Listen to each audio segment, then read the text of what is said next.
ज्या बहिणी पात्र आहेत आणि ज्या बहिणीचं आधार कार्ड हे बँकेशी लिंक आहे अशा बहिणींना 1500 रुपये आले जून हप्त्याचे.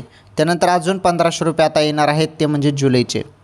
आता तुम्हाला जून हप्ता आजपासून सुरू झाला. जुलैचे पैसे कोणत्या तारखेला मिळणार ते पण सांगतो. सर्वात मोठी आनंदाची अपडेट लाडक्या बहिणींसाठी.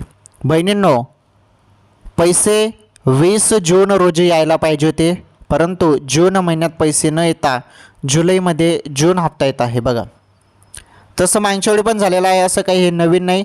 मे महिन्याचा हप्ता देखील जूनमध्ये आला, जून महिन्याचा हप्ता तर जुलैमध्ये आला, असं होत आहे. त्यामुळे आता जुलैचा हप्ता पुढील महिन्यात येईल का ते पण सांगतो, काही टेन्शन घेऊ नका. तुम्हाला जूनचे 1500 रुपये आलेले आहेत. चेक करा, सर्व बहिणींना जूनचे 1500 रुपये जमा झालेले आहेत. ज्यांना ज्यांना आले त्यांनी यस टाईप करा, ज्यांना नाही आले असतील त्यांनी नो टाईप करा. आता जुलैचे पैसे कोणत्या तारखेला येतील? जुलैचे पैसे 20 जुलै ते 25 जुलै या तारखेदरम्यान जमा होणार आहेत.